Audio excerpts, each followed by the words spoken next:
उपस्थित असलेले आपल्या तालुक्याचे आमदार, आताचे आपले उमेदवार आणि पुढे होणारे मंत्री आदरणीय किशोरप्पा पाटील, त्यांच्या समोर उपस्थित असलेले आमचे ज्येष्ठ बंधू आदरणीय सुधाकर दादा, आमचे प्रवक्ते प्रदीप दादा देशले, नामदेव नाना, मार्केटचे सभापती गणेश बापू, व्यासपीठावर उपस्थित असलेले सर्व माळी समाजाचे समाज बांधव, समोर उपस्थित असलेले सर्व समाज बांधव, बंधू भगिनी, मित्र, आदरणीय आप्पासाहेबांच्या माध्यमातून प्रत्येक समाजाचा मेळावा इथे आयोजित केला गेला.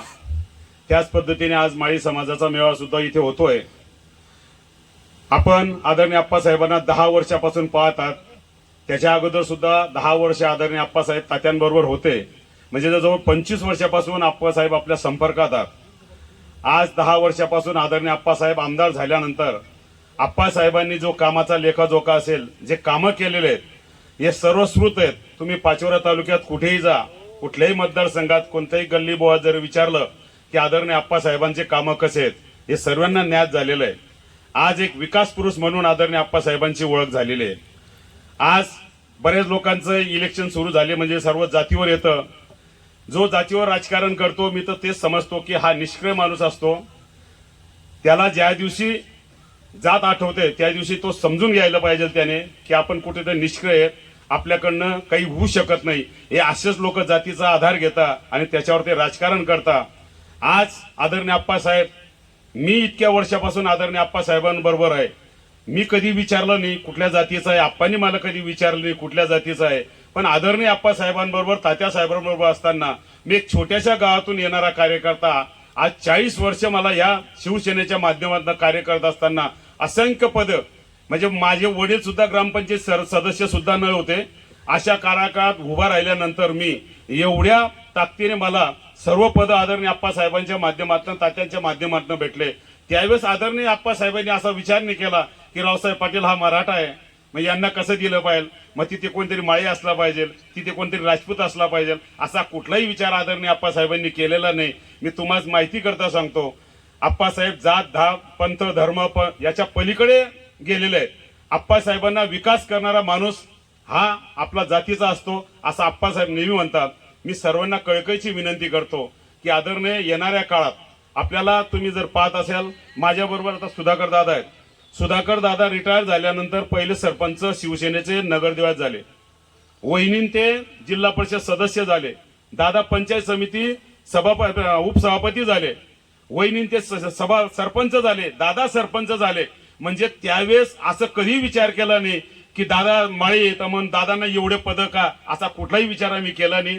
शिवाबापूंच्या बाबतीत सांगतो, बापूंचा चिरंजीव सुद्धा आमच्या ग्रामपंचायत आता सदस्य आहे.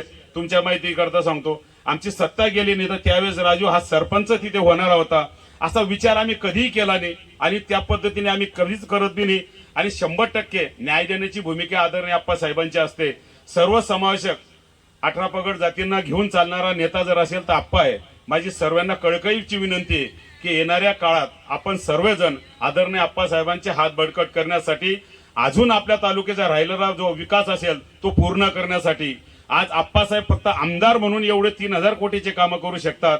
आणि जर आप्पा निवडून आल्यानंतर 100% मंत्री होणार यात शंका नाही, पण त्यावेळेस मंत्री झाल्यानंतर किती काम करू शकतील हे आपणास ज्ञात आहे. म्हणून मी आपणास विनंती करतो की ही अत्यंत चांगली संधी आलेली आहे. अत्यंत होतकरू निष्ठावंत कार्यकर्ता, म्हणजे 24 तास तुमच्या संपर्कात, केव्हाही फोन करा, 100% तुम्हाला सहकार्य करणारा माणूस आहे. कधी आडावेडा घेणारा माणूस नाही. माझी कळकळीची विनंती की आपण जवळून आप्पांना पाहतात, आपण सर्वजण आदरणीय आप्पासाहेबांच्या पाठीमागे उभे राहा. मी आप्पा एवढीच विनंती करतो की जसे आपण प्रत्येक गावात शिवस्मारकसाठी कामं मंजूर करून दिलीच, आपल्या याच्यातनं निधी मंजूर करून दिला, मी आज विनंती अशी करतो की जिथे जिथे माळी समाजांची गावं आहे तिथे तिथे आपण जसे शिवस्मारक दिले तसे महात्मा ज्योतिबा फुले यांचं स्मारक द्यावं अशी मी आपणास विनंती करतो. आणि ते तुम्हाला बिलकुल शक्य आहे, ते नाकारण्यासारखा विषय नाही.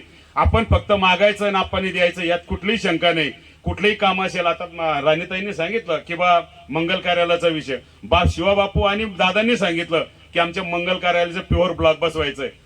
मंजूर करण्याच्या अगोदर 2 महिने अगोदर प्युअर ब्लॉक बसवलं, त्याच्यानंतर काम मंजूर केलं. ही वस्तुस्थिती आहे.